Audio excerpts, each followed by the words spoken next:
Hello friends, स्मार्टो systems की AutoCAD series में आपका स्वागत है। इस सेशन में हम जानकारी लेंगे ऑटोकैड की यूनिट्स के बारे में। इससे पहले कि हम ऑटोकैड यूनिट्स के बारे में बात करें, सबसे पहले हम सिंपल दो फाइल्स बनाएंगे जिसमें हम कुछ लाइंस ड्रॉ करेंगे। सबसे पहले स्टार्ट पर जाएं और स्टार्ट ड्राइंग पे क्लिक करें। जैसे ही आप स्टार्ट ड्राइंग पे क्लिक करेंगे, यहाँ आपके पास ड्राइंग फाइल अवेलेबल हो जाएगी। मैं यहाँ पे केवल एक लाइन ड्रॉ करना चाहता हूँ। लाइन ड्रॉ करने के लिए आप होम टैब में से लाइन कमांड को चुनें, कहीं पे भी क्लिक करें। ये लाइन का पहला पॉइंट है और हॉरिजॉन्टली एक्स एक्सिस पे 50 की लेंथ चाहता हूँ मैं, तो यहाँ मैं नीचे की तरफ कमांड लाइन में 50 सबमिट कर दूंगा और एंटर कर दूंगा। एक बार एंटर करने से आपकी लाइन बन गई है और अगर आप एक बार दोबारा एंटर कर देंगे तो लाइन फाइनल हो जाएगी। मैं हल्का से इसे जूम आउट कर लेता हूँ। अब आप इस लाइन को पूरी तरह से देख पा रहे हैं। अगर मैं ये जानना चाहूँ कि ये लाइन किस यूनिट में तैयार हुई है, इसके लिए मेरे पास कुछ कमांड्स हैं, परंतु उससे पहले देखते हैं कि डिफ़ॉल्ट रूप में इसकी प्रॉपर्टीज़ क्या कहती हैं। किसी भी लाइन की आप लेंथ जान सकते हैं। जैसे इस लाइन की लेंथ अगर मैं जानना चाहता हूँ तो सिलेक्ट करूँगा लाइन को और उसके पश्चात प्रॉपर्टीज़ पैनल खोलूँगा। अगर आपके पास प्रॉपर्टीज़ पैनल नहीं आ रहा तो आप शॉर्टकट की Ctrl+1 को दबाएं।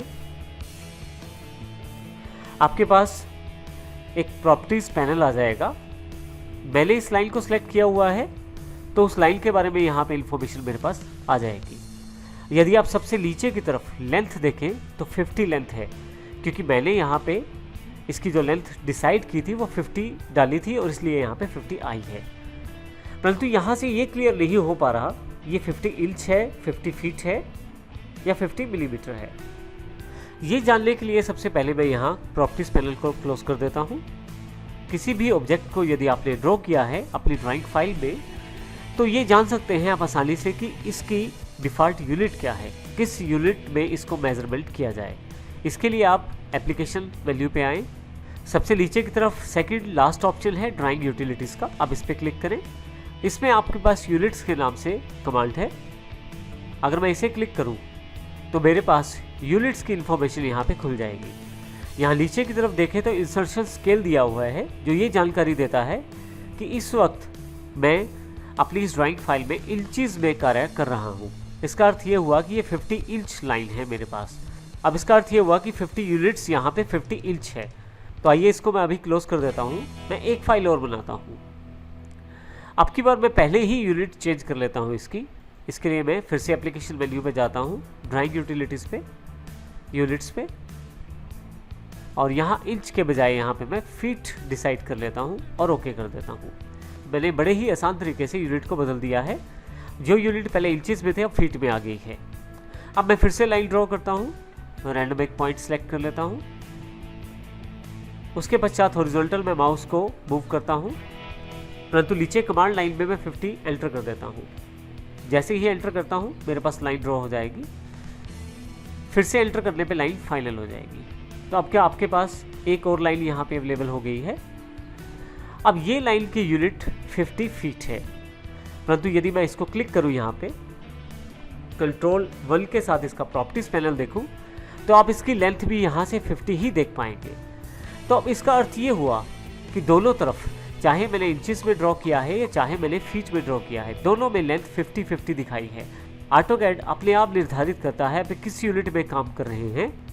यदि आप इंचेस में काम कर रहे हैं तो जो मैंने 50 यूनिट दिया है वो 50 यूनिट 50 इंच माने जाएंगे। इसी तरह से यदि आप फीट में काम कर रहे हैं वो 50 यूनिट्स जो मैंने दिए हैं वो 50 फीट माने जाएंगे। ऑटोमेटिकली ऑटोकैड खुद इस बात का ध्यान रखता है कि आप कौन सी यूनिट में कार्य कर रहे हैं। उसी यूनिट के अकॉर्डिंग ही डिसाइड किया जाता है कि आपके पास कौन सा यूनिट अप्लाई होता है। उसी यूनिट में सारे के सारे मेजरमेंट ऑटोकैड में किए जाते हैं। मैं इस प्रॉपर्टी पैनल को यहाँ से क्लोज कर देता हूँ। अब सबसे पहले जो ड्राइंग फाइल है मैं इसको सेव करता हूँ। इसके लिए मैं फिर से एप्लीकेशन मेन्यू में जाता हूँ, सेव कमांड पे क्लिक करता हूँ और यहाँ पे मैं फाइल सेव करता हूँ CH1 के नाम से। इसी तरह से मैं दूसरी ड्राइंग पे जाता हूँ और फिर से फाइल सेव करता हूँ CH2 के नाम से। जैसा कि हमने पहले देखा कि हमने किस प्रकार इंचेस को फीट में बदला, तो यहाँ पे एक बात और भी समझना आवश्यक है। ऑटोकैड की सबसे बड़ी विशेषता है कि जब आप किसी एक यूनिट की फाइल को दूसरी यूनिट की फाइल में रेफरेंस करेंगे तो ऑटोमेटिकली AutoCAD उस यूनिट को स्केल करेगा।